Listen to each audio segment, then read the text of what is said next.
So hi everybody, am I audible? Can everybody hear me? Wonderful. So today we have a special guest, Raju. He is from Philippines, and I'm just so much in gratitude that you've accepted my invite. Thank you. So Raju was asking me a few minutes back, what's all this about? This is about all of you. This is about all of us. This is about me. When I can't get out of the house, I call people home. Don't we do that every day? Don't we do that in our life? When we can't go out, or when we go out, we also reciprocate by calling people home. So this is a little place that I call home, where people come here, they live an experience for 2 hours, and then they drift back into their own lives, possibly with better learnings, with better tools, with better resources. That's what this forum is about. I don't know who out there would need a help and who out there is going to be giving up today. And the more I'm seeing and watching even myself, there are days which are brilliant. And like Raju said, hey, I haven't seen the sunlight, God knows for how long. I haven't seen what it means to walk down in my premises and just be free without looking at people with masks. As it is, I used to say people are wearing masks on their face. Now they really have a physical mask on their face. And to be really honest, with all my therapy that I know and everything, I couldn't, I'm very visual. So for me to see that becomes too much. So I come running back even if I'm allowed to walk down. Because when I look at everything looking so different visually, people aren't there. There are no smiles. There is just nobody there. It's like a ghost place. And when I meet you all, these 2 hours, my life comes back together. I'm able to balance myself. So I'll be very honest. This is about me bringing myself to balance. And hopefully, if any one of you can get your balance back in the whole process, brilliant. That was meant to be. I met Raju about, how many years back was it, Raju? Maybe 5. Yeah, so 5 years back. And we were having Venus Club meeting, and there was a show, I think, after that. So I've attended 2 programs of yours, on one which I was also speaking about, and I spoke about my child abuse, and the other one where you were talking about, you were running a program with storytelling or something like that. What's amazing about Raju, he's very simple, he's very straightforward, he's very practical, and he makes it fun. You know, he made us count, and we were losing it and counting.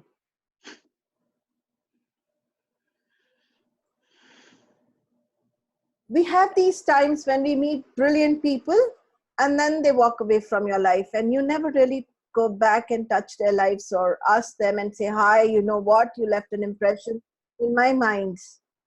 So this is also an opportunity for me to connect back and tell people that if they, I don't know how to put this, maybe this is the best way to put it.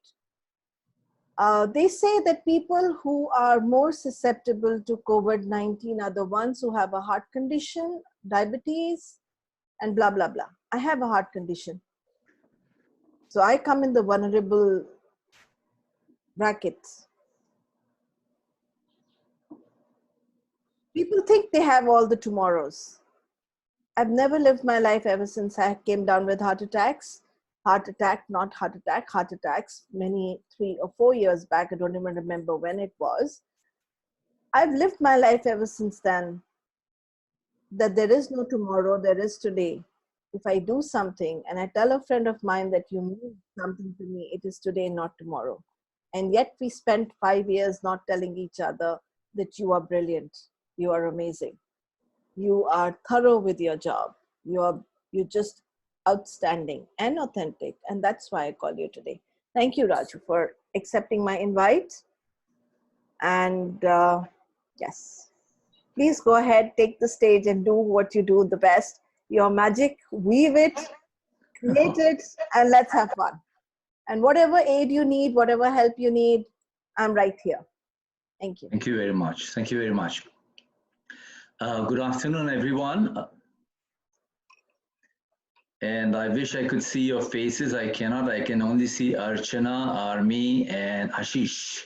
Yeah, once the screen sharing will go off, then you'll be able to see everyone. I think it's their cameras may be off because screen sharing is part of this process. The reason I would love to see your faces is so at least I know who I'm talking to, and I can see Shamala's face now so that I can see the reaction on your faces, because sometimes if you don't see reaction, it feels as if you're talking just to a machine. So Shamala, Archana, Armi, Divya, no, Divya has just got a photograph there. So Anu is a kind soul, so very generous soul, and very little exposure with her, but I remember her song, and her song was that I live life as it comes by in Hindi, which translated to my Zindagi ka saath nibhati chali aati hu. So I remember that. Yeah, no, so but for the feminine version. Right. So first thing I'd like to check with you, how's everything in India, Bombay, or wherever you are? Everything safe? It's about lunchtime now there, is it? Past lunchtime. Everything safe, Shamala? Good, good. Dr. Kumar? Guys, you can unmute yourself and speak to him. It would be brilliant if you can keep your cameras on. Raju, things are okay here. Who's this? Sorry? Archana. Archana, there you go, Dr. Kumar, right. And as long as we are in the house, it's absolutely fine. Still around in the red zone, so areas are there which are coming COVID positive. But yes, life is moving. And this is Bombay, Dr. Kumar? Delhi, Delhi, UP. okay. Actually, it's Delhi, UP border, Uttar Pradesh border. Right. And Ashish, where are you? Sir, I'm also from Delhi, and here the same thing. We are in red zone, so we are staying home only. Well, I think the first thing we need to acknowledge the fact that this is a scary period for the whole world. In fact, for the whole generation, it is factually scary. It's not an imaginary scary thing. It's the real thing. So like wars have been real, this is a real thing. And if all of us are going through palpitations or anxiety, let's recognize the fact that it is happening and we need to live through this. So I was actually wondering if there were people from Bombay, because I'm more conversant with Bombay than with Delhi. And I'm concerned about Bombay because... I'm from Mumbai. Yes, I'm Jyoti here. Yeah, Jyoti, how are you? Hi, all well. I'm from Mumbai. Just want to say a hello to all of you. Oh, fantastic. And Bombay has many congested places, so I'm aware of those. The settlements and the chawl systems, those are really scary. So the cases are multiplying for sure. Sorry? The cases here are multiplying for sure. Okay, and yet India is recognized for how well it's managing this pandemic. It surely is. Right. Really, it's been managed amazingly well. And surprisingly, people say it's a third world country and education is not the main thing here, but people have, under whatever the circumstances, they have respected whatever the government has told us to a very large extent. Right. It's been successful only because of that. That people agreed to follow whatever was told to them. Okay, and I'd like to raise a question on that even before I introduce the topic. And I saw some signs of that power in India, that absolute influential power in India that made this come about. And I saw some strategies played out, though I'm not following India. And I'm wondering if some of you know what that might be. What might be the reason behind the fact that 1.2 billion Indians are kind of following a discipline? What do you think might have been the cause for that, the reason for that? That's a fantastic question. We've never ruled on that in so many talks. What would be the reason for 1.25 billion? I think for once we shook in our shoes and we realized that government wasn't fibbing. They really meant business, and we could see it. It was right there, and they were speaking for our good. And if we really did go out and do whatever we wanted to do, it really did mean that we may not be there tomorrow for our families. All right. Okay. Great. Great. Anyone else? I think the Prime Minister addressing the nation. Most of the people really love the Prime Minister, and the way he would come, bhaiyo or behno. So it was like, no, but he appealed from the heart, and he really meant what he said, and I think people followed him. All right. All right. That's it. Okay. So I kind of agree with that, that he played a major part. And coming to the topic that we are discussing today, I'd actually like an incident from his actions taken in the last several months that caused that, and I'll probably highlight it. Hopefully, I'll highlight it in the due course of this conversation. Okay. I don't want to preempt the conversation because I want to set the ground, if that's okay by you. Absolutely. Absolutely. Just go ahead. It's your play field. Go ahead. Right. Thank you. Thank you. Okay. Now, here's what we'll do. I don't know how many are in the room. There are about maybe 25 people in the room. Yes. My first request of you is that I will make an effort to make this participative. That means I will have you talk to each other, respond to me, and do a little activity or so. Is that fine? Is that fine? I didn't get a chance to say this, but if you have a piece of paper and pencil next to you, that'll be great. If not, some of you are fantastic with your mobile units. That'll be okay too. No? There we go. Now, Dr. Mehta asked me to introduce myself. I'm pretty shy about introducing myself, but let me tell you what I advocate or what I wish would happen in this world. Of course, world peace being the first thing, like any beauty queen, world peace is the first thing I would dream. But my feeling is that people, individuals, human beings, and communities, and even organizations usually have a very good dream. Most all of us have very good aspirations.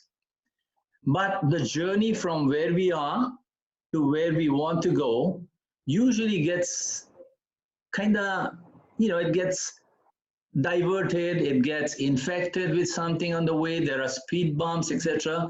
And we don't go there very easily from where we are to where we want to go, to what we want to achieve. That means either we are individuals or we are larger entities, and we kind of stumble through the way. Would you say yes to that? We make it. Yes, many of us make it, but many of us stumble a lot. Yes, we do. Yes, yes. My intention or my skill sets lie in that area. So I call myself here in the Philippines, I call myself a jeepney driver. We have these small buses. Or if I were in India, back in the golden age, I would say I'm a boatman. I like to take people from where they are to where they want to go, whether that be through coaching, training, or facilitating, or doing keynote speeches. So my job is to take you from where you are to where you want to go. And sometimes I will provide frameworks like the current one. And I've been in the industry for almost 20 years. Well, it's not an industry, it's a mission. And I've been in it for 20 years. My background, of course, is not this business. I was in entrepreneurship and engineering before I went into this. I'm originally from Pune and quite conversant with the life in Bombay. So that's me, and born in Bombay, raised in Pune. Okay, if that's enough. because it's a short time. So the first order of the day is this. Let me shorten this again. The first order of the day is that we'll break up into small teams. How many are there? We are 21. Let's break up into 4 rooms. And these are the instructions. Before we break up, Anu, Dr. Anu. Yeah. These are the instructions. Yes. We'll put in a room, take the whole crowd and divide it by 4. Yeah. In the room, you'll discuss what is the meaning of authentic influence to you. Not really authentic influence, but what does it mean to be authentic? Not the dictionary translation, but a description. What are the elements of being authentic, and what are the pros and cons, and what does it compare to? So go into a group for 2 to 3 minutes, meet each other, say hello. I hope some of you, I'm assuming some of you know each other, some of you may not. Get to know each other, but come back from the rooms in 3 minutes. It takes 1 minute to go to the room, have a conversation, ask a question. What does it mean to be authentic? And then come back with 1 sentence. That means 1 consensual sentence that as a team, Raju, we came back with this as the meaning or the answer to what does it mean to be authentic. Okay, so I'm putting you guys in rooms now. No, wait a minute. Let me ask them. Is that okay, everyone? Give me a thumbs up or something so that my briefing is correct. Thumbs up from Ashish. Thumbs up from Shamala. Anyone else gives me an okay? Thumbs up from Miss Army Cortez from the Philippines. Very good. Any questions before you go into the room? You come back with 1 definition, what it means to be authentic. That's it. All right, break up into the room. Break up into rooms.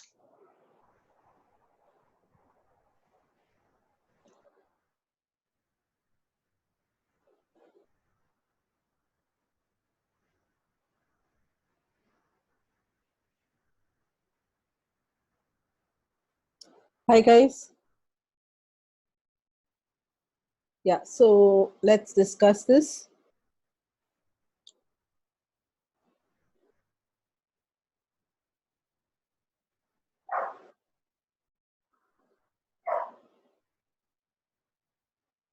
No.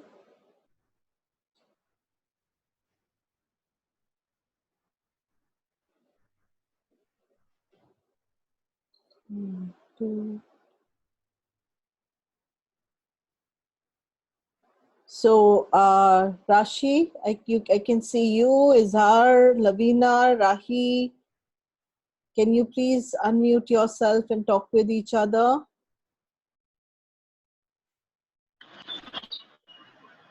Yeah. Do you remember the question he had asked? Rahi, do you remember the question he had asked?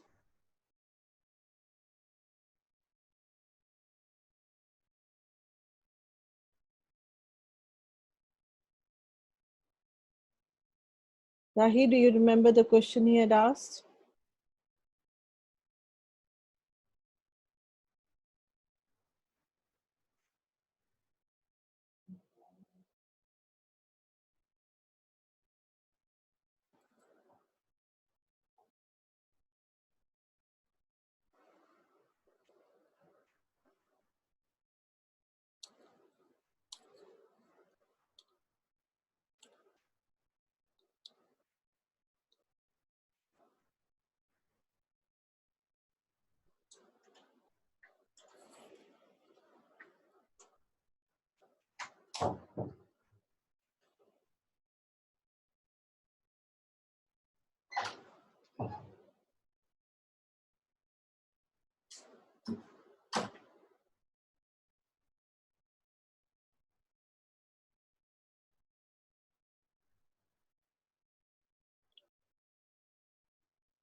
So Rashi, I can see you, Izhar Khan,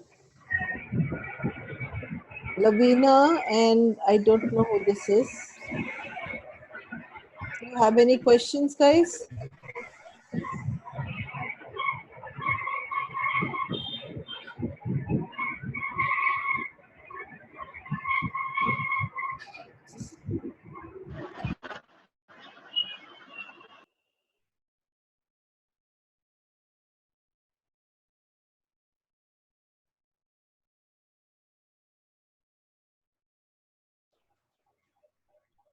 What's happening here? You were asking for... I just came back. Yeah, I wanted to come back. Okay, perfect. So I am right now going to close all the rooms so people are Yeah. back. Yeah. All the participants have been given 60 seconds to leave. Yes.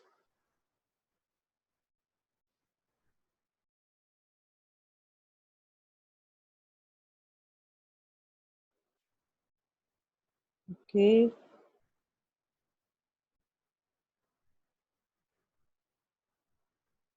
Everybody, please mute yourself. Could you do what he was asking you to do, or it didn't work? I and Rahivi together, we came down to one definition. Okay. So it did work. Yeah. Okay. Wonderful. So now we are back. Okay.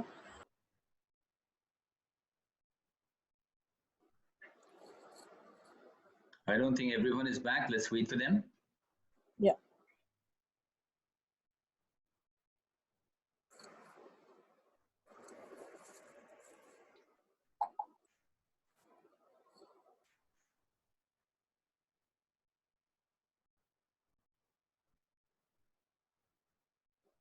All right, most people are back. 5 more to come back. 16. I think a few left, you know. I think a few left when the activity started. That's Yeah, okay. because, yeah. Okay. Yeah. That's okay. It happens. Yeah. People come, people go. Absolutely. All right. Okay, so that's it. I think that's all, or there's more. Probably they'll join back again. So. Okay, so while we're waiting for others to come in, maybe someone can take up 30 seconds and give us your statement on what it means to be authentic. Okay, let's start with Dr. Archana. I and Rahi were together, so we agreed on being real and genuine. What Real and is genuine. real and genuine for you? Yeah. Very good, very good. Okay, next one, anyone? Ashish, let's go to you. Ma'am, my line is will be said by Jyoti Lalwan. Okay, Yeah. so Jyoti, go ahead. Hi, we were in the group together, Ashish, Shamla, and me. We've saying being authentic is actually being genuine according to our perception, closest to the truth, being honest there, and just being content as an outcome of it. Very nice, very nice. Yeah, quite in depth. All right. Anyone else? Army, would you like to unmute yourself and speak? Thank you. Yeah. Okay. Hello, everyone. So I was in a group with Davita and Binayfer. Okay. Bear with me. My accent is Filipino. You're Okay, perfect. Okay. So there were 3 definition of authenticity for us. Number 1 was inside and outside are the same. Second, the thought is equal to the action. And then being real. And the last one is saying what is in the mind and saying what is in the mind and saying what is the truth. Wonderful. Those were 4 points. That's nice. Sorry, 4. Yeah, I thought there was. Can I hold them? Can I hold them? One is being the same inside out. Yes. And the other one is thought is equal to action. Very nice. Okay. And then third is saying what is in the mind means saying the truth. Right. Inside and outside is the same. And the last one was? There was 4. Yeah, being real. Being real. Okay, fantastic. Okay, give me someone else. Lavina, Sanas. Okay. Vinod? Rahi, Divya, Vinod, Savita, Sana, Lavina. Come on, guys. Tick, tick 1, tick, tick 2. Come on, you guys can. Yes. Savita, unmute yourself and talk. Brilliant. I think Savita was with Army in the same team. Yes. She has told all the Yeah, so one statement from one team. Anyone else make, I mean, volunteer yourself, that's fine. This is just, gathering consensus on what's in the room. Okay. Shamila, did you say something? Yeah, me, Jyoti and Ashish, we were in one group. Okay. But yes, I would like to just repeat what even I thought. It's like for me, authenticity means being content, happy, and of course, as we discussed, me, Jyoti, and Ashish. So it's like being genuine and true to the perception. Okay. Okay. Right. So thank you very much for those inputs. Those are very close. Some of them are very close, too close for comfort. So let me take you further and let me give you my 2 cents worth on what it means to be authentic, no? Or what are the elements of being authentic? Let me change the view and see if I can see my own screen. Do you see my screen, guys? Yes. Right. So a quick story. Book that I am addicted to, a book called Primal Leadership by a gentleman called Daniel Goleman. And you may have heard that name. No, he is the guy who is behind the whole emotional intelligence mission for the last 30 years. In that book, there is a story of a mother who gives birth to twins. And researchers wanted to study, is it nature or nurture that builds a man or builds a human being? No? So they said, let's follow these twins because when they're twins, their genetic structure is almost the same. And it's possible that their nurturing throughout their life will also be the same. So they said, let's study them. So when these twins were presented to the mother, as soon as they were born, the mother looked at them, and when she regarded both of them in their little beds, she looked at the one on the left and she said, this guy looks like me. Therefore, he must be like me. And she looks to the one on the right and she goes, this guy, even though he's a twin, he looks like my husband. Thus, he must be like my husband. Right? Whatever the qualities of her husband may have been. So that's the assumption that goes through her head at first glance, at first instance, at first look of her twins, babies that were born of her. And throughout the life, as they began to grow, these two boys, they got the same treatment. They got the same nurses, the same ayahs, and they went to the same school. They got the same shoes, the same clothing. Everything was the same. But every time the mother would regard them, that thought would pass through her head. That the guy on the left, like me, the guy on the right, like my husband. Over time, as they were growing, as they were developing, the guy on the left began to succeed in school. He became good in studies. He became a good child. While the guy on the right had trouble with his studies. He had trouble obeying his parents. And as they came into adulthood, they got into more challenges. This guy became an honor student. That guy dropped out of school. When they came into real life, this guy became a good citizen of the world. And the other guy got into trouble, went into jail, etc., etc. That was the journey, and the researchers followed this journey. And then they came up with a conclusion. What do you think was the conclusion that they came up with? Besides the fact that they were studying nature and nurture, obviously this had to do something with how the kids were nurtured. But what is it that you think they came up with? One little thing that they figured was the key factor in kind of diverting or kind of breaking apart the journeys of these two boys. Your thoughts, one random thought or something.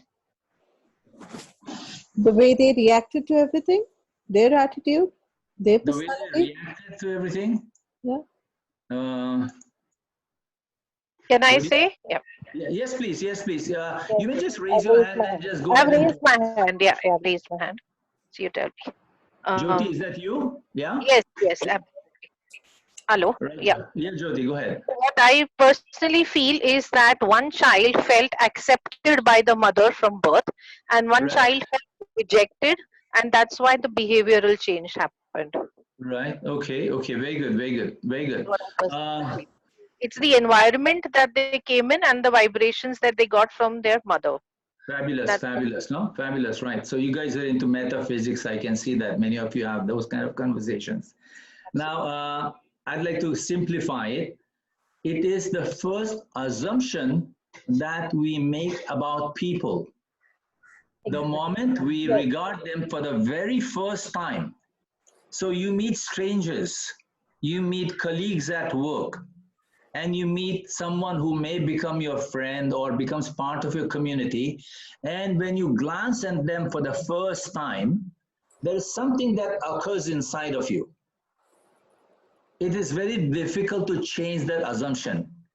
In the world of social sciences, sometimes we call that our unconscious bias. So a bias happened in the mind of the mother. She did everything else that was perfect. She gave them the same schooling, the same food, said, I love you. But what was going on in her heart and mind was totally different from what she was putting out in the world. You with me? So even if she was saying the right words, but there was these sensations, these vibrations, as you call it, that were different towards the child. And the child sensed it. So the key point there is the basic assumption we make about things. Now, I work with change leaders in business organizations. Sometimes they have projects, sometimes they have interventions. And sometimes the leaders, when they sit together in a business meeting, when they don't have faith in the project, and sometimes they go ahead and they vote yes, let's go on with the project. Then they invest millions, they invest months, they invest hundreds and thousands of employee resources. At the end of that, the project fails. Why did it fail? Because one of the leaders, or maybe the main leader, did not have faith in it. There was a bias against it from the very start. So as authentic influencers, you were all right about being what is being authentic, no? But as authentic influencers, one of the key elements in being authentic is recognizing what is going on inside you and how are you putting that out. So many of you said being true inside and being true outside. What is inside is what's outside. But what is inside, even though it is so fine, so molecular, the bias, it makes a large, huge impact. And if all of us want to become authentic influencers, the first thing we want to become is that we need to catch ourselves at that step. When we see someone and we come to some conclusion, some assessment about that person, we need to watch that. We need to kind of clean that up, filter it, and become objective about it right away at the get-go level. Otherwise, you can build a whole building on it, but your cornerstone of the building, the foundation stone, will be weak. So when we were young, we read this story called The Princess and the Pea. I don't know if you read that fairy tale. It was about that princess who could feel a pea. Ek chane ka dana, under 12 mattresses, she could feel it. So that's how it is. She could still feel the pain. She would still tell her mother, hey, there's something in my mattress, it's wrong. There's a pea under 12 mattresses. And she wasn't comfortable. So the seed that we lay down is crucial. And the simple word for that, which I heard Miss Army Cortez mention it, is inside and out. Or the word for that is called congruent. Congruent, okay? The word is congruence, no? So that's the first fact, congruence, and the assumptions we make that we need to become same inside and out if you want to be authentic. So another statement to back that up is that people will always know what your assumptions are. They may not know right away. If you see them and you make an assumption about them, a bias against them, they may not know right away. They'll still play the game of courtesy and diplomacy and tactfulness with you, but deep in their heart, they will know that this person does not like me. This person does not approve me. no matter how many compliments they pay me, how many projects they pay me, but they don't have faith in me.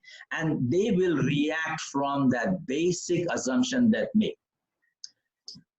A scenario, sometimes in our lives, we say sorry to people and we don't mean it.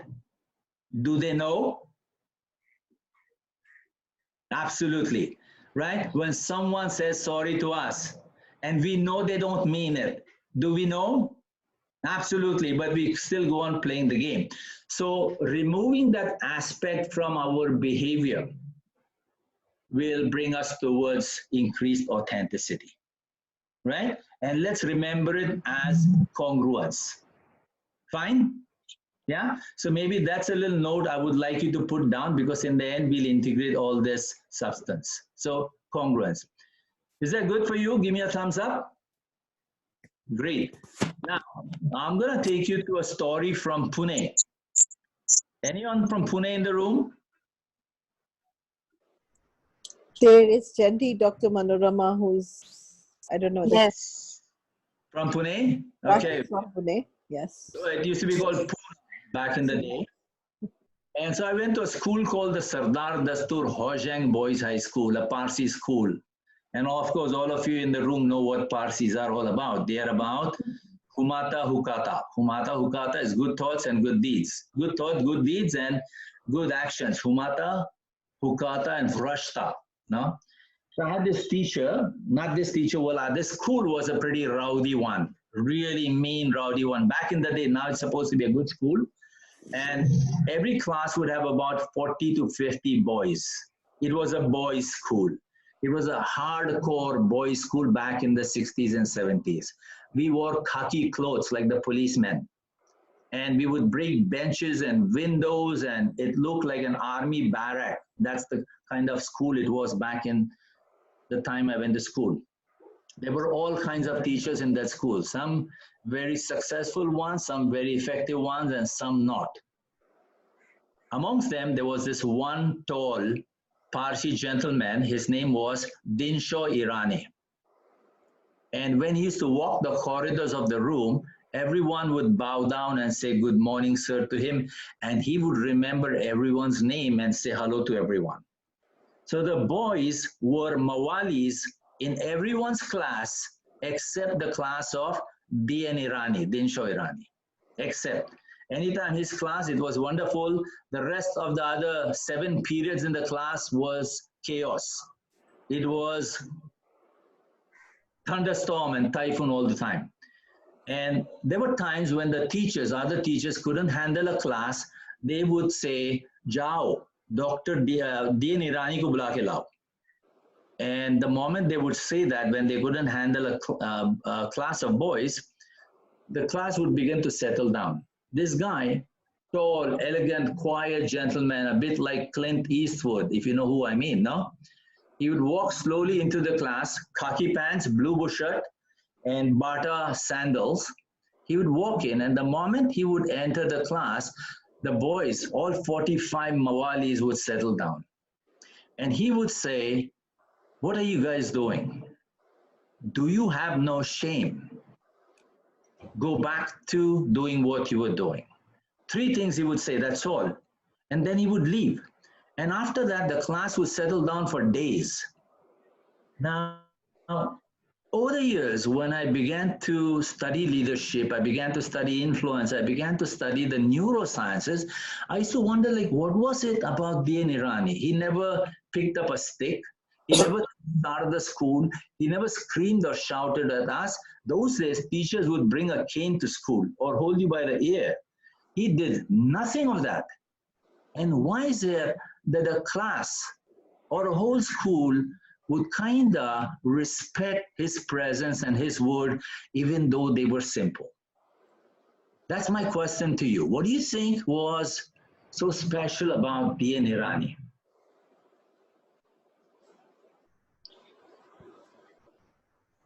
He was genuine. He was Very good. genuine. He didn't make anyone feel small or big. He was there for them. He knew them by name. He knew them by name. So which if you call someone by their name, it's almost like you connect with them. They weren't just somebody. They were not just anybody, they were somebody. That's how I feel. Raju, you're stuck. Raju, you're not moving. Hello? Hello, Raju. And no matter how small we were, we had angst. When we were 10 or 15 years old, we had frustrations in life. But when D.N. Irani regarded us, he respected that fact. And he wanted us to rise out of that, and we sensed it. And that's why we followed him. While the other teachers just thought of us as a bunch of noisy kids. Many of them just came to teach the subject or do their job. This guy had the potential to be the principal, etc. But no, he stayed teaching us history, maths, and science. The key competency to drive change, to bring people along to where you want to take them or where they want to go, is that you need to care for them. You need to have compassion. Today, companies like Google or lots of leadership research institutes in the US are working on this competency. What is compassion and how important it is? And of course, the high priest on compassion is the Dalai Lama. So it's not just a feeling with someone, but seeking to change the situation. That means bringing them to a better place in life. Congruency and compassion. Of course, congruency also means being honest to yourself, but authenticity is a bit larger than just being honest. It takes in the bigger picture, it takes in the context. It understands a lot of things, not just inside of you, but around you. So two elements of being authentic. Number one, if you want to become authentic, get congruent inside out. Number two, become compassionate towards the world, because then you'll speak the truth. Then you'll speak candidly. Then you'll have courage to tell things as they are. Then you'll be confident in your skin. That is the step to authenticity. Congruence and compassion for the world. And the word, can't remember the Hindi translation for compassion, whether it's sadbhavna or hamdardi or whichever, but there is a word for that, and I'm sure there is. Empathy is... Sadbhavna or karuna would be more closer to it. Karuna, I was thinking, is mercy. Okay, then sadbhavna. Sadbhavna is perfect. Yeah. Sadbhavna. Or is Hamdardi is pity. Hamdardi is pity.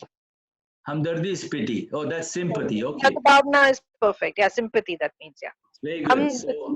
Sambhavna is compassion, yeah. Very nice. All right. So two core... empathy, yeah. Thank you very much. No? Yeah. Right. Yeah. So at this moment, again, I'd like to pause for any questions you may have before I take you to the next activity. Guys, put your questions down in the chat box. Fatafat, so that we can look at it and then answer you back. Fatafat, come on, tick tick. Fast. Nothing to ask. I haven't heard the word fatafat in a long time. See? You haven't. Let me explain that to people not from India. If there's anyone besides Army there. Army, are you there? Yes, she's there. Yeah. So can you explain what fatafat means to her? Because she might think fatafat means really fast, like this, like at the snap of your fingers. Fatafat. Fatafat. Yeah, see, now you have a new word. I must confess that out here in the facilitating world, we don't use words like fatafat, because I know it doesn't mean any harm, but it sounds like you're slapping someone. Chalo, chalo, jaldi. So we kind of stay away from that. My mentor would say, it sounds very directive, Anu. Be very... Yeah, I know.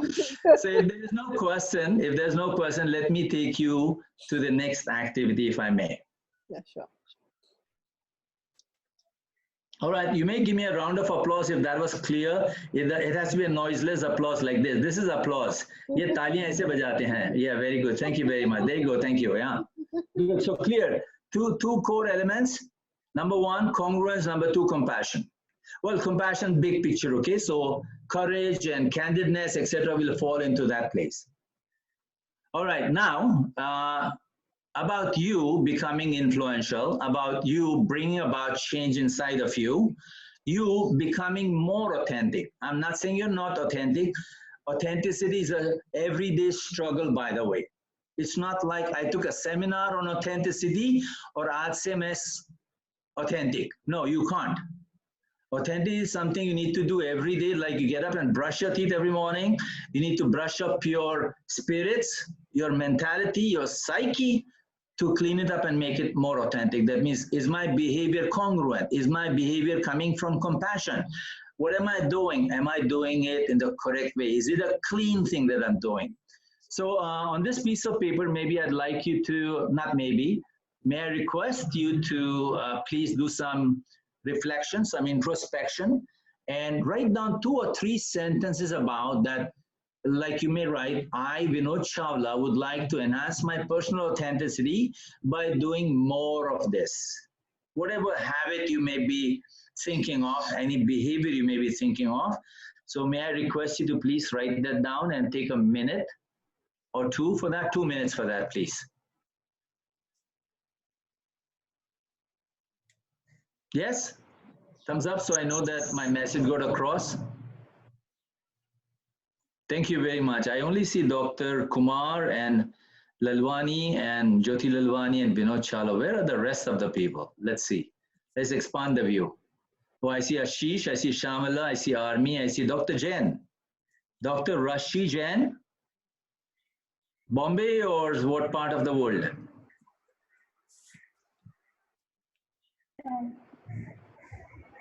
From Chhattisgarh, sir. Sorry? From Chhattisgarh. Chhattisgarh, okay. All right. Yes, May I recommend all of you that you face yourself to the light, so otherwise your face is not seen. It just seems like a little black thing. Yeah, if you turn there and I see you. Very good. Savita Verma and Dedia and the others are phone numbers. Could you repeat the question, please? Sorry. The question or the assignment is for the next 2 Yeah. Write down for your personal self, I want to do more of. I want to practice more of this habit of mine. In my case, I want to do more of self-correction. Or I want to do more of quiet speaking. I want to do less of angry. I want to do less of gossiping, anything, anything that's harmful or you consider harmful.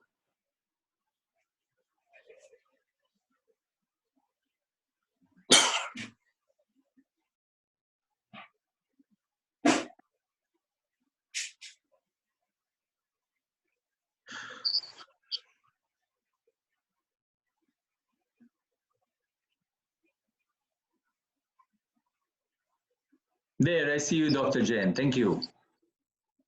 I see you. Chhattisgarh is in UP? No, sir, it's a different state. It's a different state of India. Which one is that?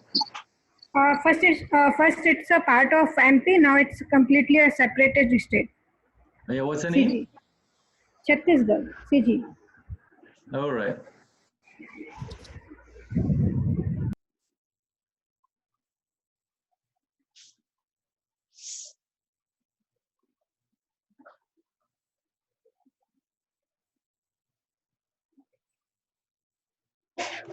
Anu, how are we doing for time? Don't worry about the time. Okay. Just go with the flow. Don't worry about the time. That's one thing I don't do. It's the content that matters, and this will all be recorded so that people can view it, because we have slimmer audience at 2 in the afternoon, bigger audience at 9:30 at night. That's okay. At that time of the night, I'm fast asleep. Yeah.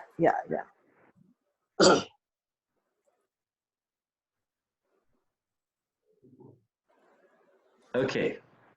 Do we have it? Are you done? So can you give me a thumbs up if all of you are done in the last 2 minutes? And if you're not done, you may continue writing that. That's okay because you can multitask. Let me take you ahead. I would like to finish this by 6:15 at the most, 6:30, no? Now, we understand what is now authenticity. It is honesty, and yet it's a few steps ahead of honesty. It is inside out. It's also being contextually conscious. You know, people just tell the truth, fine, but what impact does the truth have? So beyond that, so we understand that it has to have a certain amount of compassion for the environment or for the ecology. And of course, it has to be inside and outside truth. No? Now, how do we change the world? These first two elements will strengthen us. It will strengthen me. It is a personal development. Now, how do I, now that I have the skills of a leader, how do I now influence the world outside? All of us are constantly influencing, whether we are doctors or teachers or trainers or even engineers, we're constantly trying to improve things, yes or no? Yeah, when we talk to our children, we're trying to improve them. When we talk to our neighbors, we're giving them ideas on how to improve the neighborhood. Right?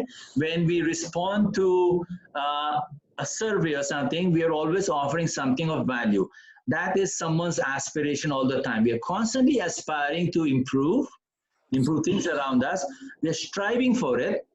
And then, of course, we are asking other people to participate. That is leadership.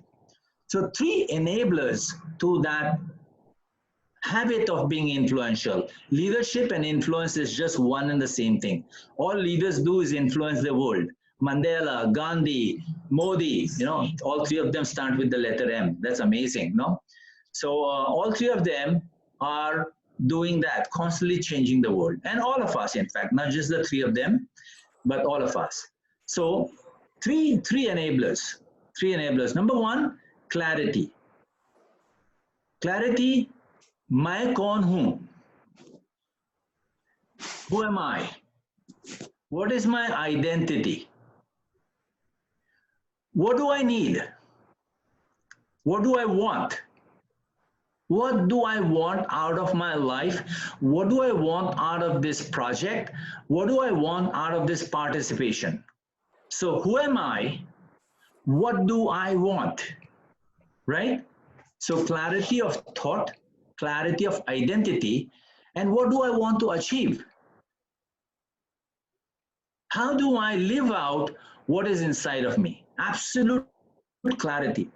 This is a tough call. Vinod Chawla was right. He told me in the room, he said, authenticity is being honest inside and out, but it is very difficult, he added. And to have a clear picture of what is inside of you, a high resolution picture. You know what I mean by a high resolution picture? When you look at a picture and it's blurry, that's not high resolution. When you look at a picture, you see every single pore of it, skin pore. That's a high resolution. So what's inside of me, I need a high resolution picture on it. Clarity.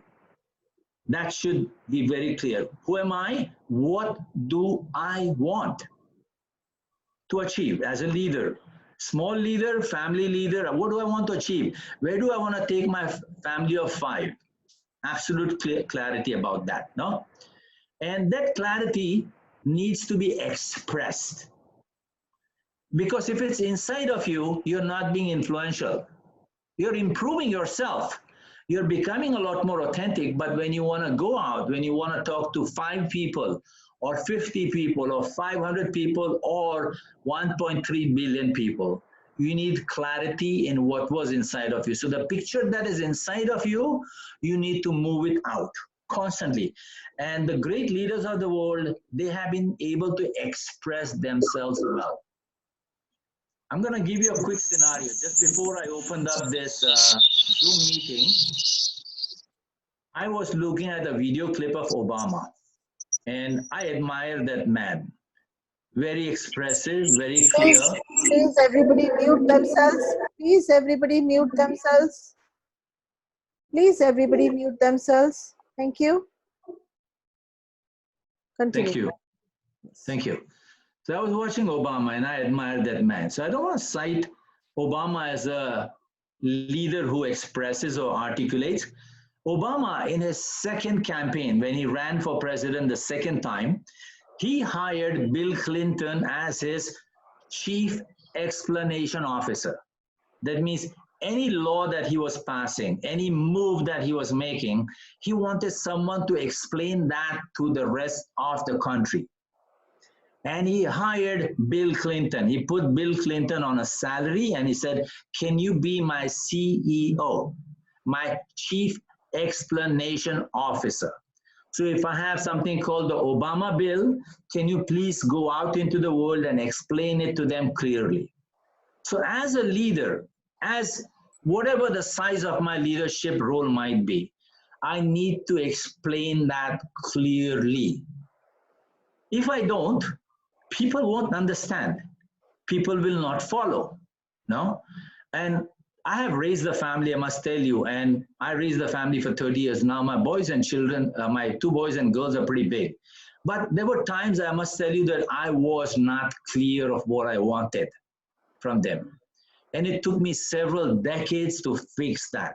And the days I was not clear, or the years I was not clear, there was lack of peace between me and my children. I still remember that, no?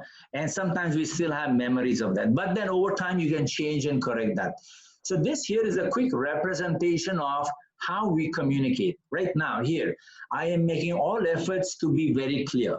Yet, when I'm making all efforts to put out the pictures from my heart and my mind, there is a medium in between, the digital medium, the laptop, the mobile device, the distance between you and I from Philippines to Bombay or the Philippines to Delhi. So that hampers the communication. Not only that, what is in my mind to convert it into language is an effort, because my mastery of English is that much. And the language itself is flawed. I can't really show you the picture in my head. I have to put it into words. And that kind of reduces the impact and the efficacy of that. So we need to understand as leaders that when I say something to someone, he or she probably doesn't get 100%. They probably get 50% or less. And what they act upon is lesser than 50%. So as a leader, you need to repeat this. Many times when I talk about leadership, I say leadership is a symphony. A leader has to constantly sing a song where people will understand the melody, the rhythm, the lyrics, and the tone of that song so they can remember it forever and ever. So that's about communication and clarity. Clarity of thought, clarity of expression, whether it's spoken or written. Heavy effort. So you need to be sure, how am I talking to my stakeholders? How am I talking to my community? Very important. Okay. Say yes if that is clear. Right. So did 50% go through or less than 50%? Give me a response. Good Rank. amount. Huh? Good amount that went in.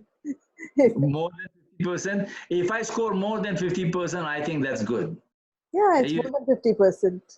If you hear me, I heard you, Raju, but did I absorb it? Did I understand it? Did I accept it? Will I act upon it?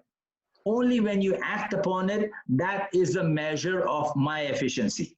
No, I mean, really, you're making me aware that we may be talking from our space, but it's obvious that when things aren't getting followed or understood, we haven't been clear. So people are telling us again, you're not clear, and yet we are speaking in the same way and getting frustrated. So that sometimes communication the same thing. Yeah. Thanks. Okay, so that's the first aspect, clarity of thought and clarity of expression, if you want to influence people. Now, at this stage, I would like to squeeze in a scenario. No, not this stage. Maybe after the second enabler, okay, about Modi, because I sense something and I must give him good a triple checkpoint for what he did in the last few months, no? Now, the second enabler towards influence is creativity. What does that mean? A leader's journey. I don't know how many of you know the place called Lonavala in India. Raise your hands, especially people in Bombay know Lonavala, right? So I am from Pune, and the journey from Pune to Lonavala is maybe about 1.5 hours by road, correct? And it's a hill station.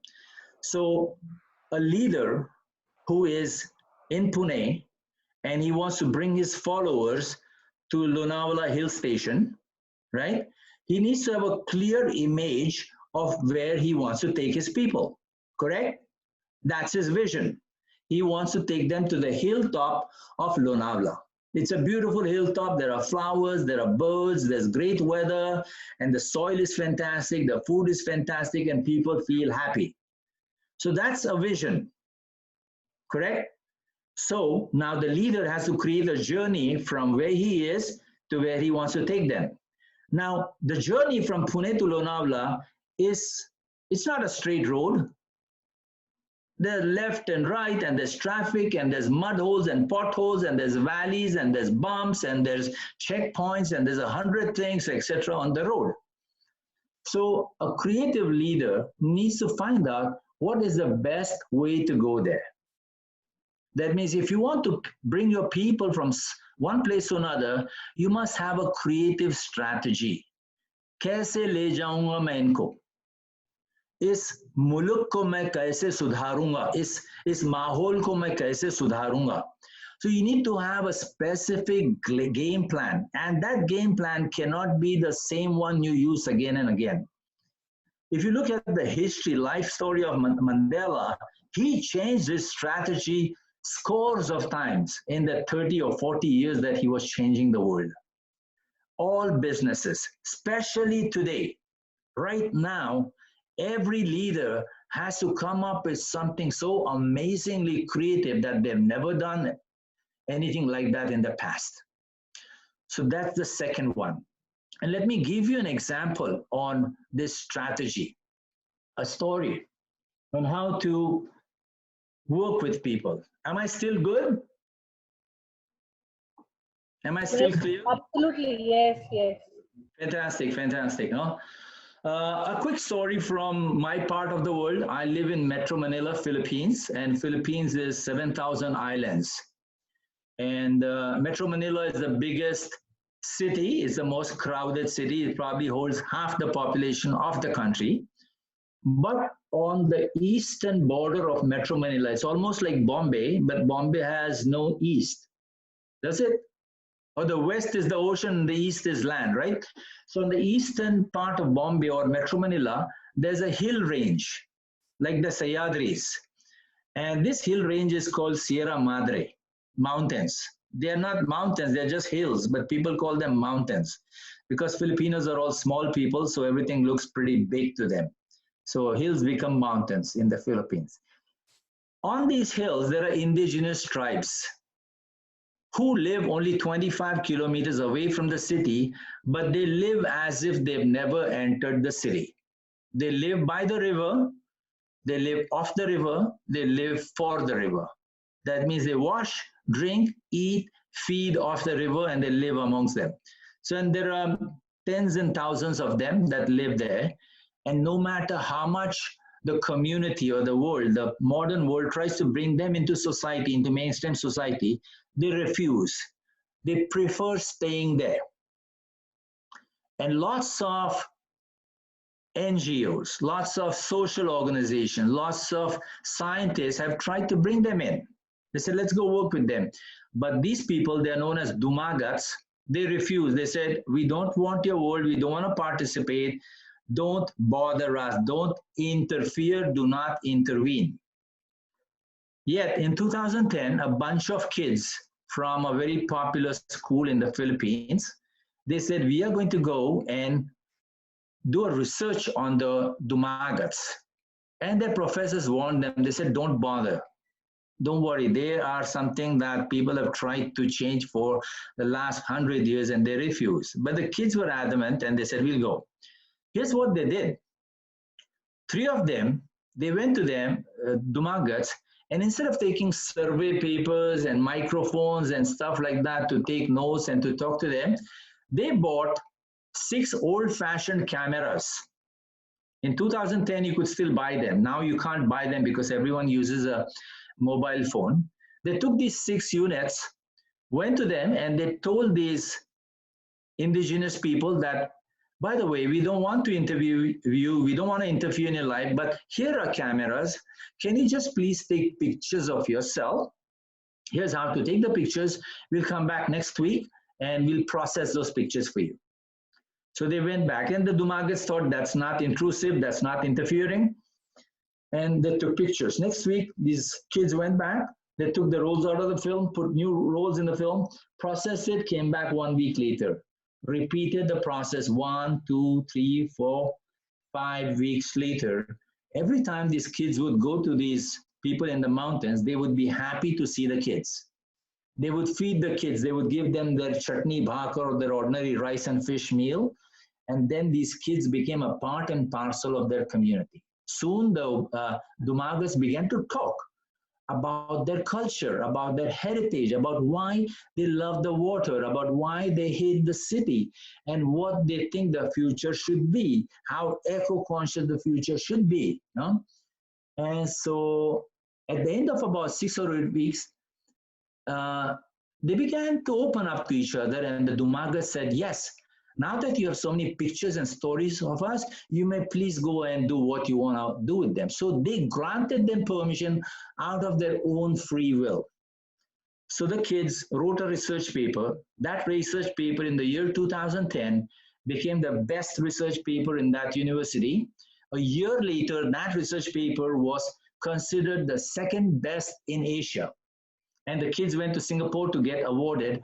And on this link on my screen, you can find that research. It says voice and visibility.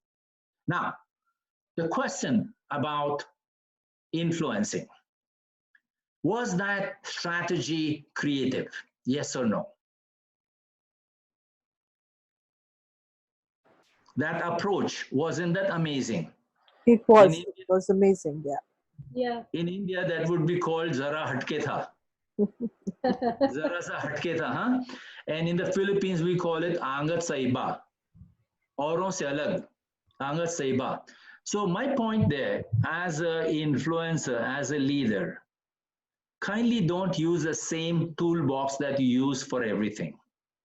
Because every individual, every entity is unique in itself. You as a leader must do the dance of creativity. If one approach didn't work, you need to try 100 different approaches to take your people from Pune to Lonavala to bring about that change. That's my second point to you. The second point is being creative in approach. The last one is conscientiousness.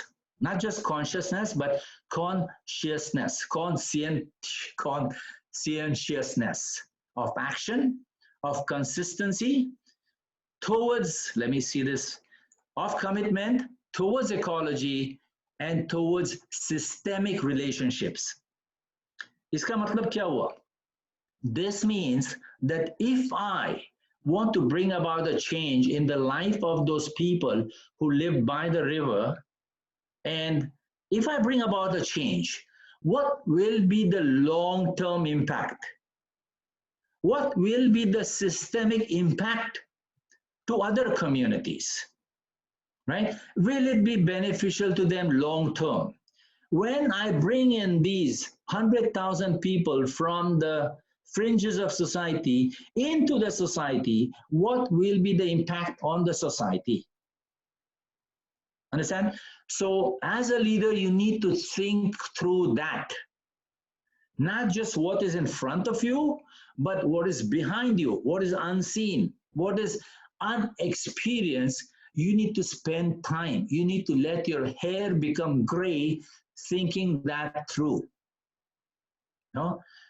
You'll never have the right answer, but there will come a time that everything that is a resource inside of you will say, yes, I need to take this action.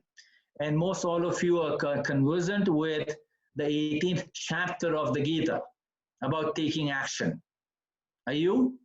Yes, some of you may be, and I'm not very conversant, but action needs to be taken. After all the work, after all the processing, after all the thinking, after all the compassion, action needs to be taken, and yet it needs to be taken conscientiously. 3 steps towards influencing your world. And to end this third enabler, let me take you to a sample scenario. In the Philippines, again, I don't have many Indian stories, forgive me. No? But in the end, I would like to share a quick Modi story, a few 2-minute story. Now, in Philippines, there's a company called Alaska Milk, just like, what's the milk company? Amul, exactly. Amul, yeah. Utterly, butterly delicious, that's the one. In Philippines, there are a few, and one of them is Alaska, but now it's owned by a company called Friesland Campina. Friesland Campina is a Dutch company. About 5 years ago, when they were producing their milk, they had this canned milk, condensed milk, not the fresh milk that we get in India, but the ones that you buy abroad and you put it in your tea and coffee. You know, it's thick. One time, a batch of milk worth $3 million, which is, I don't know how many crores of rupees in India, multiply that by 70, came out faulty. It was not 100% pure, not good enough to be sold or sent to the market. So the quality control head, the production head, and the research and development head brought it to the general manager. The general manager was a friend of mine called Jan Wagner, Jan as in January, the month of January. And they brought the case to him and they said, what to do? $3 million. And R&D and the quality control and the manufacturing said this. They said, sir, if you take this whole batch, 3 million worth of milk, and send it back into production, we open the cans, we throw the cans, and we reprocess the milk and maybe change some of the molecular structure of that milk, we will lose $1 million for production and packaging, but we'll save $2 million. What's your decision? So the GM, Jan, said, what is your decision? And all 3 said, let's save the $2 million. Jan said, let me sleep over it for 1 night. Next morning he comes back and he says, let's trash the whole $3 million worth of milk and not use it and make a whole new batch. He said, I'll take the responsibility for that loss. Obviously, even as a GM, you can't write off $3 million. He did. And these 3 guys, R&D, production, quality control, they were flabbergasted. They said, $3 million lost just like that. 6 months later, they come back to him and they said, sir, we thank you very much for what you did 6 months ago. We are very proud, and today our conscience is clean. We have no concern about what happened. I know the $3 million, we know the $3 million are gone. And our question to you is, how did you come to that decision? And his response was, he said, I went to bed and I thought to myself, I said, when we reprocess the milk, will I use the same can of milk to feed my son, who was 7 years old? And the answer that came to his head was no. And he said, how dare I sell the milk that I won't let my son drink? Are you with me? So he called off $3 million. That is conscientious action, really good action. That's where leadership comes in. You need to take that action. You need to let the buck stop. This is an American phrase. You need to let the buck stop with you, that I am responsible. So the process there, I mean, those are the 3 enablers. And of course, there is a method on how to become influential. And at this moment, before I take you further, I'd like to pause, if that's okay. Seems like there are some questions or comments in the chat. So that is 2 elements of authenticity, and 3 enablers to influence. Congruence, compassion, clarity, creativity, conscientiousness. 3. Now, how to do this? And I want to stop here and I want to kind of listen to you, get your feedback, see your opinions, and check the time and check my energy levels and see if we need a glass of water or a bathroom break, or if there's questions, and then I'll wrap up. Everyone, give me some kind of a signal that So guys, unmute yourself and talk. Archana, give me your, please unmute yourself and, or just put your hands up, guys. That would be the best thing to do. If you have something to share, Yeah. just put your hands up. Yeah, great. hang on, just a minute, I'll just put the lights on in my room. Okay. Okay. Guys, just put in the chat how you're finding the things. Could you please go and put in the chat how everything is? Absolute example.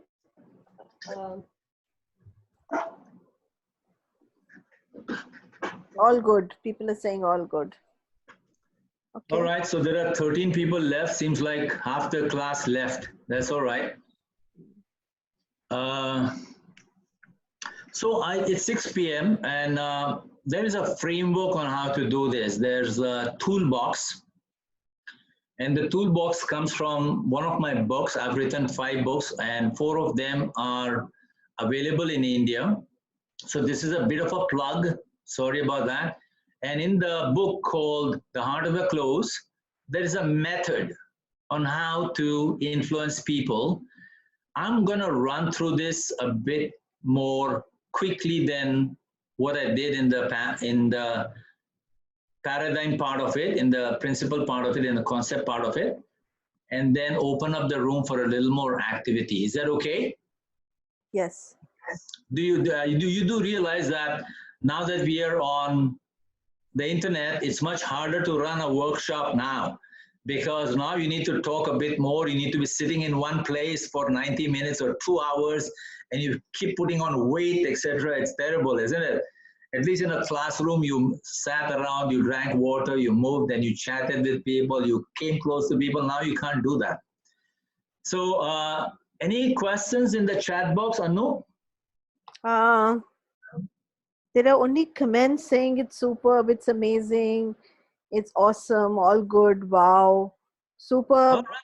Right. That's all I see here. So Okay. So thank you very much for that feedback. I don't see it, but I hear it, and I want to tell you that every human being, especially you people here sitting in front of me, the fact that you're here, that means you want to be a change creator. That's proof of that, no? And I think a person becomes bigger when he lets the love out of him. And I feel love today, I must confess. So thank you very much for your kindness, your generosity, and for your smiles and your thumbs up and you're awesome, etc. I'm glad to be part of this little interaction with you. And whatever I shared with you, whatever use you bring it to, I pray that it goes and impacts the rest of the world. Now, here's quickly a little bit of the toolbox, and then I'll end. My energy is running a bit low. It's getting close to dinner time for me. So when we want to work with people, our first touch point is their behavior and their communication. Then we begin to sense their demeanor or their attitude. Correct? Over time, we begin to understand their beliefs and their values. Correct? Simple journey, isn't it right? Now, if you look back at the case studies that I mentioned, D.N. Irani, the Dumagat people, right? And the mother with 2 twins, all of them, when they wanted to bring about change, they impacted deep inside, not only on the surface, but on the deeper perspective of a human being. or an entity. This is good for an individual. This is also good for a large organization or a community.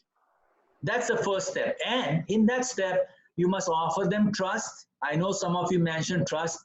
You must offer them respect, and you must offer them space.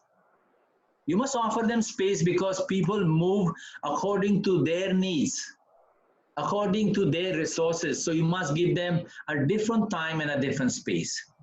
Once you begin to understand their beliefs and values, then you have rapport with them. Then you can dance with them. And they trust you're dancing with them. Just like the Dumagats and those 3 kids from that school. They begin to dance with them. The way my class would dance with Dian Irani, because he respected who we were. And who we were our values and our beliefs. Step 2, we must recognize as leaders, as influencers, that the first thing people want is survival and safety. In fact, in today's day and time, this is the most important need. This is known as Maslow's hierarchy of needs, or self-actualization theory. No? So people want to be safe, then people want to be loved and respected for who they are. Beyond that, they want to achieve things. They want to write a book. They want to write music. They want to pray, whatever they want to do. So most individuals and most communities want to go through the same journey. They go through the same journey, all of us. My life, if I look at it, when I get out of college, the first thing is find a job, right? Once I find a job, then I need to build a community. See if I get cared by associations, by family, by other entities. And when I'm at that stage, I begin to thirst. I begin to look for, in Hindi or in Urdu say, the word is wajud. I begin to find out, what is my wajud? What is the purpose behind my life? Is it just eating and surviving, or is it just sharing and loving? There's got to be more. So most all of us look for our wajud, no? And I think there was a poem a few years ago, "Tu khud ki khoj mein nikal." So we need to go out and we need to find ourselves. So does everyone else. And as a leader, you need to watch this closely and from the outside. And you need to be a guide by the side of the individuals that you are bringing from one place to another, or the community. You need to be by their side. You need to watch their behavior, their communication, understand their attitude, understand their values, make them feel safe, make them feel belonged, and then bring them up to a higher place. The metaphor being bringing them from Pune to Lonavala. That's the journey of the human spirit, of the human psyche. Whether it's one or many, it's almost the same. And that's the journey as you see it on the screen.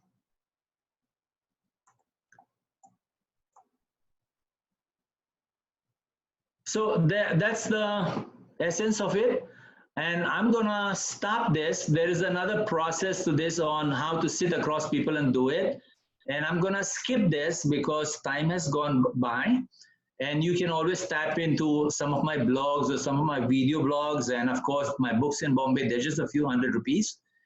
And let's do a last activity as a group, if that's okay.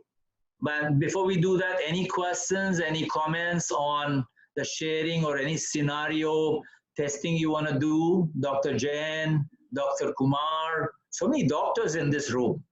Dr. Anu Mehta also. I am proud to be a doctor. Yes, Anu, Dr. Mehta. So I'm not a conventional doctor. I like to say that. I'm a PhD. Oh. Yeah. Oh, you're a PhD. That's a doctor. Yeah, that's a doctor. Yeah. Not a medical doctor. We have medical doctors here. Right. We have homeopaths, and we've had surgeons in this group, and all kinds of doctors. Yeah. And I'm honored to have them in the room. Yeah. Thank you very much. I think how you're covering is brilliant. I've been into this kind of work for many, many years, but to be really, really honest, what you brought on the platform today, especially to do with authenticity, I didn't look at it like this. So it's a big, it's going to help me to connect in many, many different ways. Also, Thank you. your need, you said, I want Edward in a different way. And you said, I want you to make an event for me and a page. To be really honest, when you said that, I was like, hey, I'm doing things like this. Why is he asking me to do it differently? But then I didn't question it and I did it and something came out of that. And so I have to acknowledge you for that. And that's what I realized, that when we put new things for people, there is a resistance for the first time. Like you've introduced the break rooms today, and so I've become familiar with it. We resist because we don't know. And once we know, then we do it differently. With you saying that, I actually created a Facebook page where everybody's videos will now go. So people on the Facebook can go and then watch it. So, with one person thinking differently and out of the box, everybody starts thinking differently. So I'm really, really in gratitude. Thank you. Thank you. So if there being no other comment or no other question or sharing, let me ask you to do one little exercise before we close. Is that okay? Yeah, sure. Dr. Jain, Dr. Kumar, I only see your faces.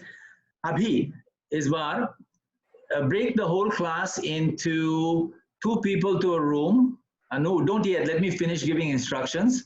In the room, जो आपने पहले सुबह list बनाई ना, I want to do more of this and I want to do more of this, right? Now you sit with your partner, and from the partner, you ask them questions. एक दूसरे से सवाल जवाब करें. And the questions you may ask is, please cite me an example of what you want to do more. Which good habit or good behavior do you want to do more of? How often will you do it? Right? What is your routine or ritual that you will improve that? Because for a behavior to become a trait, to become a character trait, it takes 21 days. And you need to repeat it. That's the structure of our neurology. You can't just hear something once and then it becomes part and parcel of you. You need to do it often. I think that's a little bit stubbornness in our head. So ask the questions कि ये आप कितनी बार करोगे, कैसे करोगे, किस हालातों में करोगे, no? And then what will be the benefit of doing that?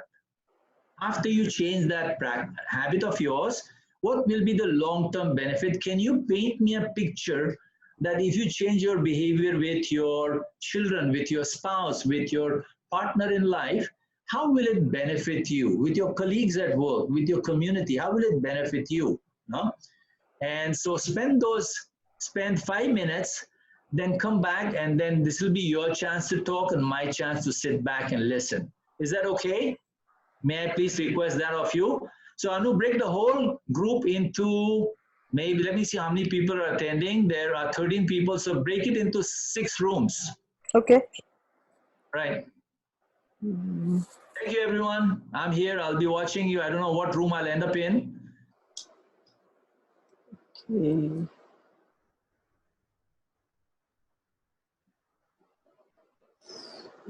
People have to go.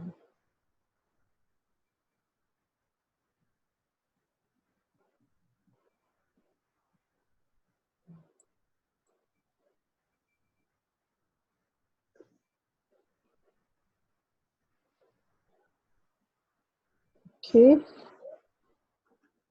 No, the something is just 1 minute. Where to recreate?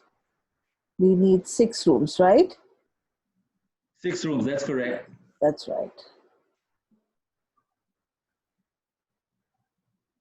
Okay, that's it.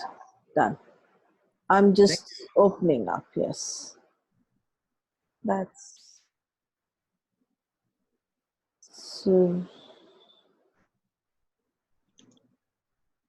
Yeah, I'm now closing all the rooms. Close all the rooms? Is that what you do?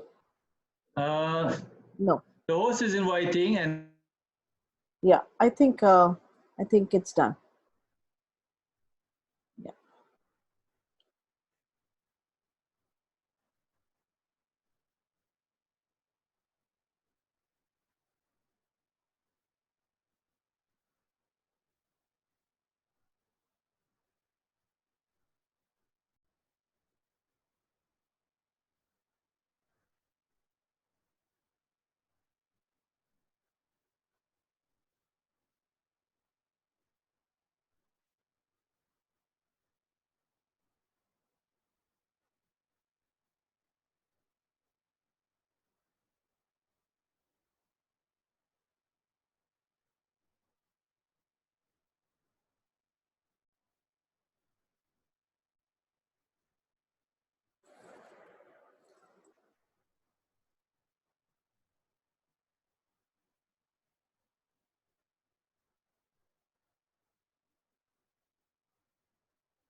Hi, Anu, when guys. everyone, hi Anu, Yeah, tell me.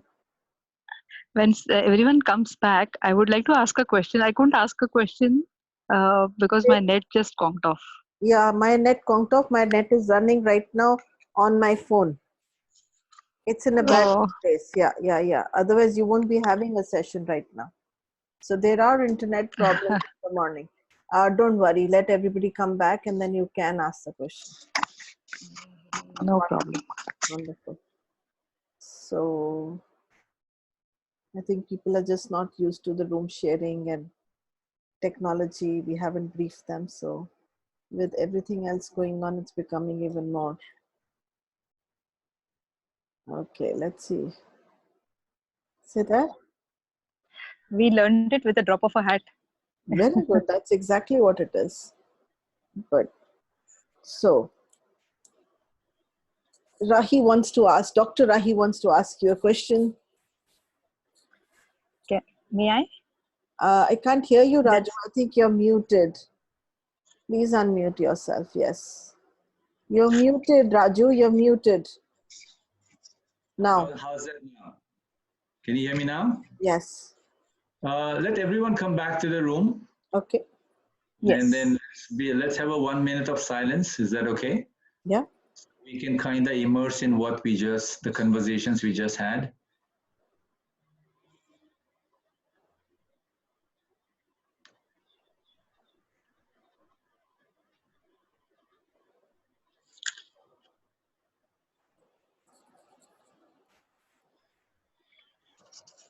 So just to let you know, today our internet has actually conked off, and this session is running on my phone hotspot. Same here. Yeah. Absolutely same. There's no electricity. I was going Black Beach May. There's no electricity. And we are still sitting on the session despite all the stuff, and the recording is still happening. So I have a lot of messages on the WhatsApp group, all of them saying that they couldn't join and they couldn't connect because of the internet problems. So there are quite a few who are sitting and wondering why they couldn't join today. Yeah. We were meant to be. Yes, absolutely. Like I said, your recording is happening on the 4G right now.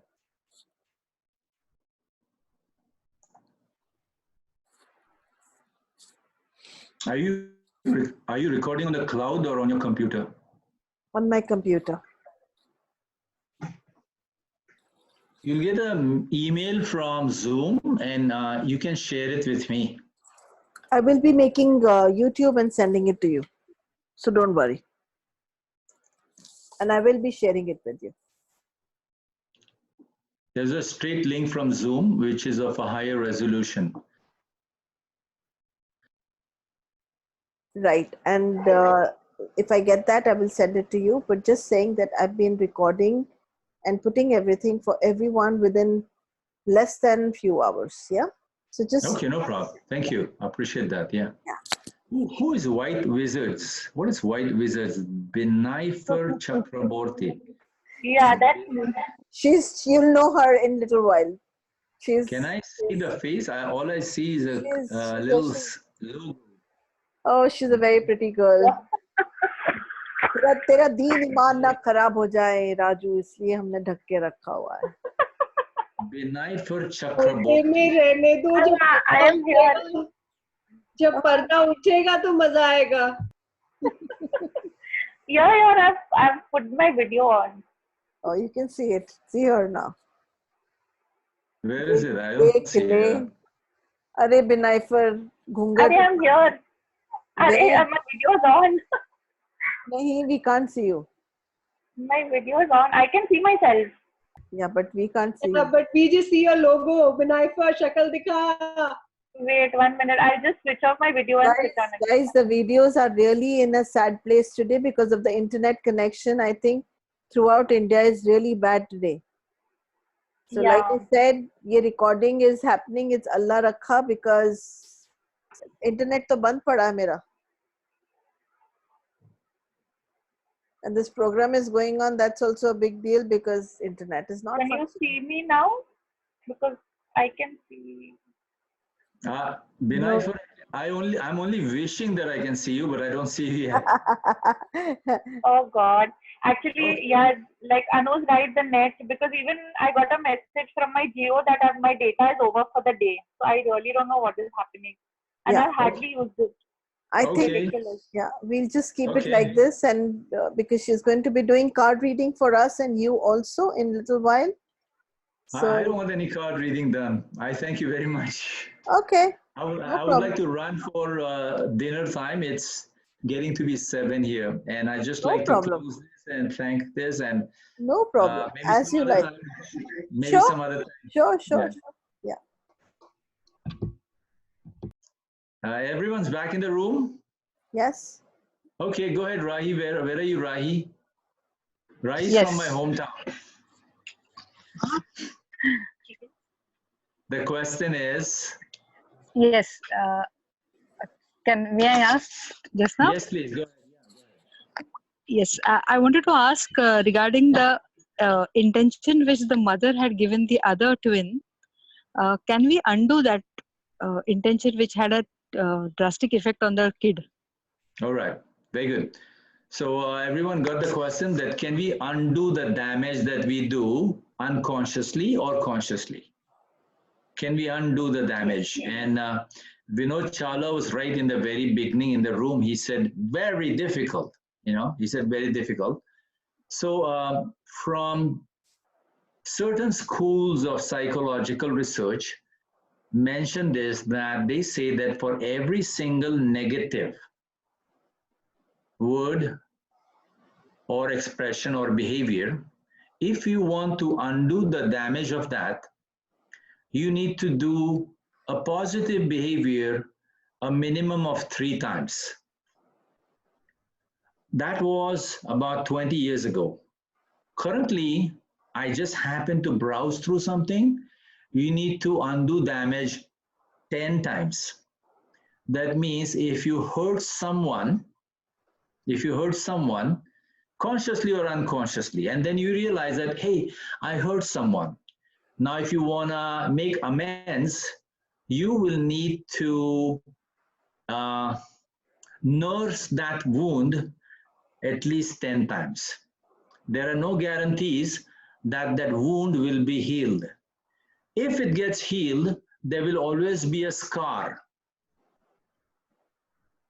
Are you with me? There will always be a scar. People will always tell you, back in 1997, you did this to me. I know you've been nice since 1997. This is the year 2027. 30 years ago, you did this to me, but I still remember it. So that's why we must tread very carefully. We must tread very, very carefully every time we put out a thought or put out a word. And I know Army and her team came back with, your thought is your action. She said, no, I think she was with Savita. Savita's gone. And Yeah, I was there. I was there with her. Savita, oh, Binay, you were there. Okay, I don't see you, but Yeah. you were glad. So your thought is your action. So again, when you have a negative thought about someone, something, it takes 10 times the effort to clean that up inside of you. Yes, Dr. Kumar.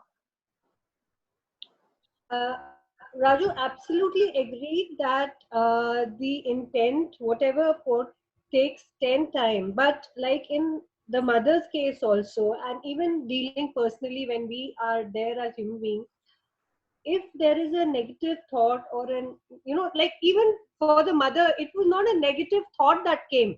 It was just that ye mere jaisa, ye uske jaisa. Ab usne kuch negative, there was nothing negative in it. Absolutely. All right. So what I'm trying to ask that if it is absolutely unintentional, like in her case, though it grew out to be a very huge difference between the two, it was too much. Absolutely. Well, I didn't use one word in that story. I held back using that word, was the fact that when she saw the child on the left, she said, this child is like me, honorable, hunar wala. Or Okay. he's like my husband, lousy.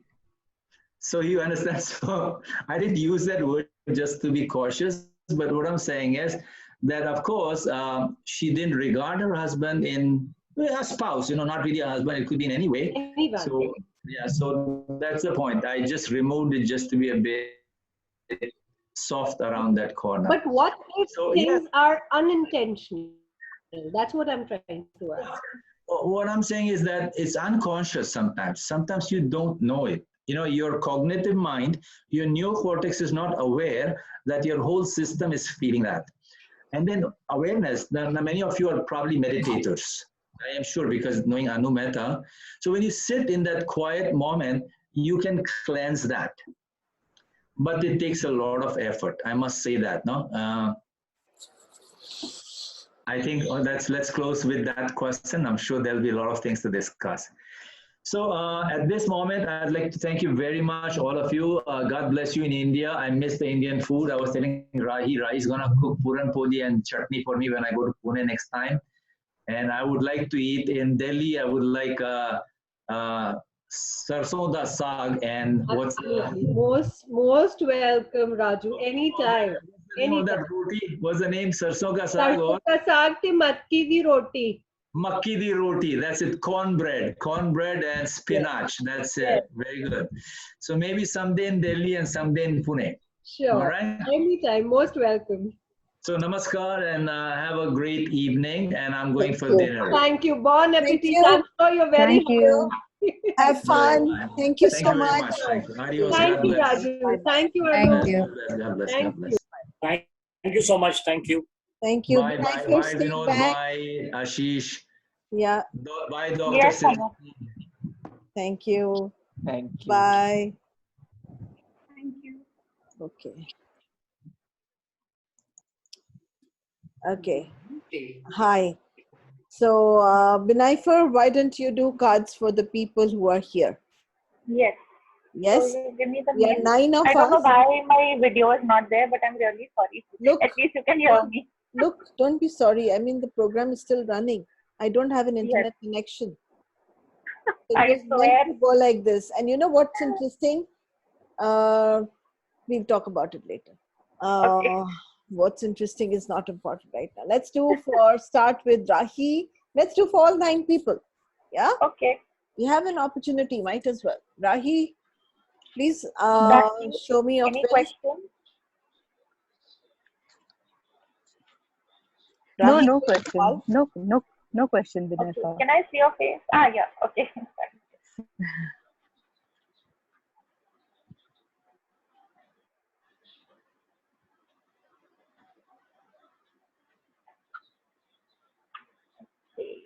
So I have got 2 cards for you. One is a very lovely card of lovers.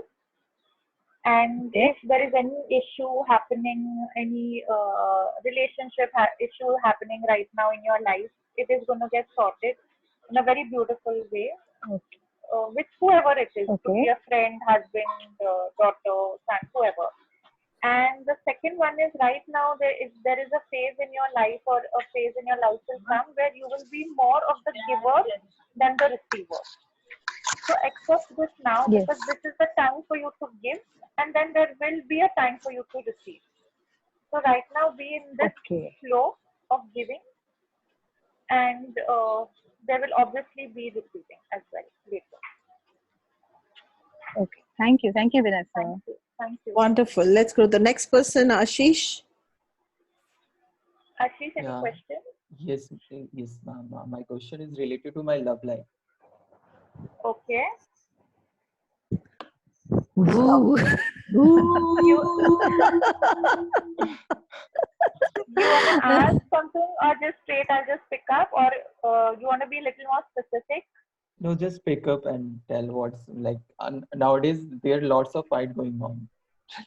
Lots of fights That- going on. So that is Yeah. why I wanted to know, because I want to know if you have somebody in your life or not. Okay. Yeah.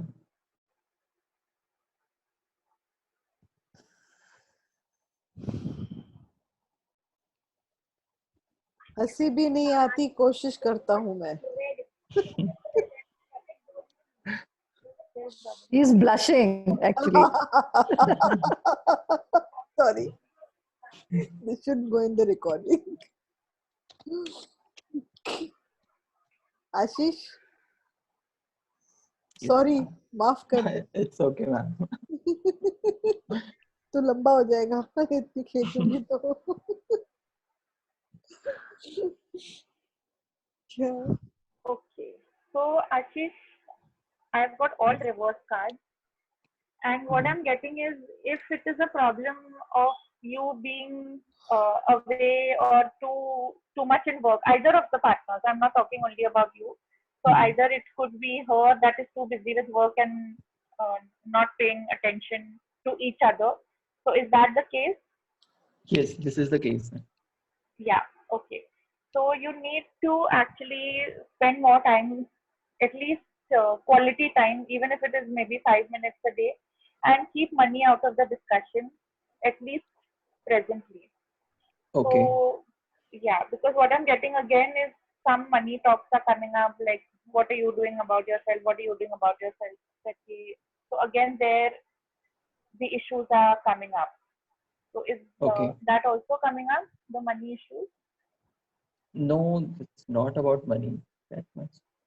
Okay, not that much, yeah, but I'm getting money, I'm getting emotions, and I'm getting no time with each other as well. And a lot of what are you doing about it? What are you doing about it, right? So it's going to take some time. Both of you need Okay. to work towards it. And Okay. that's the only way that it's going to get solved. Okay. Okay. Thank you. Wonderful. Thank you, ma'am. Wonderful. Let's go to the next person, Shamla. Yeah, Binayfar, hi, how are Hi, you? Sangha. Good, have you?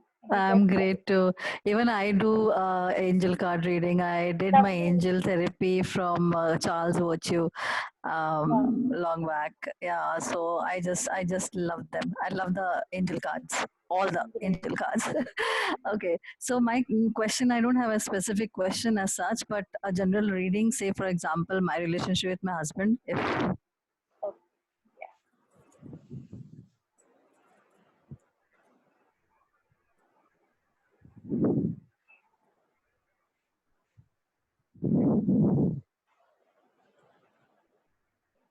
Okay. So right now I am getting a very lonely phase that maybe you all are there for each other. It's not that you all are not there for each other, but it's like there is a lot of learning right now which will happen from each other. Okay, so you will learn a lot of what to do, what not to do with him, and he obviously the same with you. And if he is not the type who will, then you will have to show the way that okay, this maybe not verbally because every time it's not possible to verbalize things, but at least emotionally you can try to communicate. You know, mentally you can try and communicate that okay, this is what we need to learn from each other. And I'm also getting a time where a phase where you are like there is something which is lost in your life emotionally, and now it's like it's done. Now I know I can't do anything about it. That phase has gone, that emotion has gone, but still obviously you have to go on. You can't keep staying and living in the past, so you just have to pick up the pieces yourself and move on. So that is what you have to learn. Binayfar, Yeah. I actually want you to pick up one card and just a No, special message. no, not just now. Because Shamla, my dear, we have everyone here on the group. Okay. This will become a personal card reading session then. Thank you. Okay. I really appreciate. Rashi, please. No, ma'am, no question at all. Just normal reading. Thank you. I know Shamla will understand the intention from where I'm coming. Because if I start doing that for you, everybody will open up and ask 6 questions.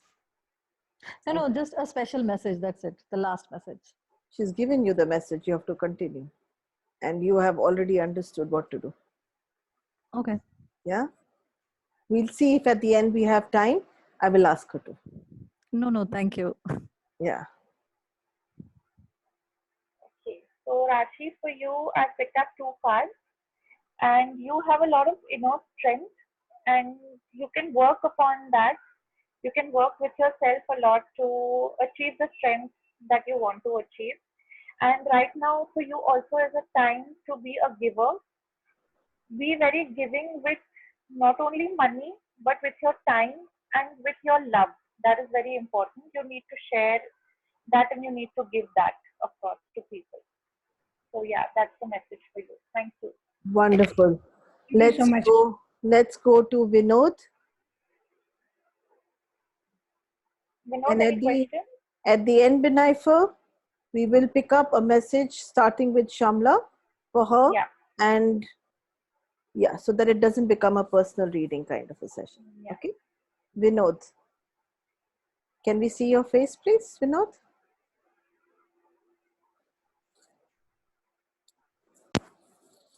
Vinod, are you there? Okay, let's go to the next person, Divya. Divya, any questions? Okay. Let's go with Shamla's question, the one card that you needed to remove. I don't think people are there on the laptop. Yeah.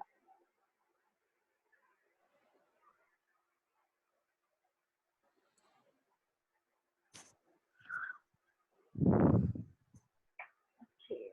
Can we see your face, Shamla? Okay. So Shamla, I've picked up an angel card for you. Are you there?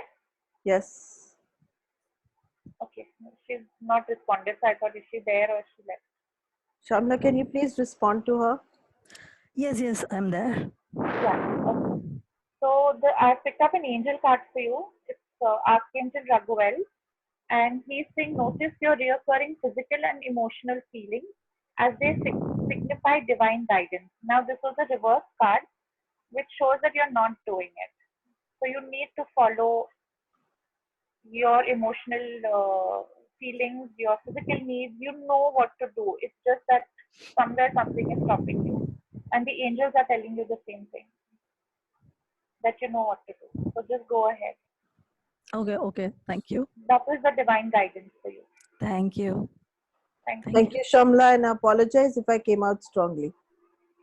It wasn't meant to hurt you at all. I'm stopping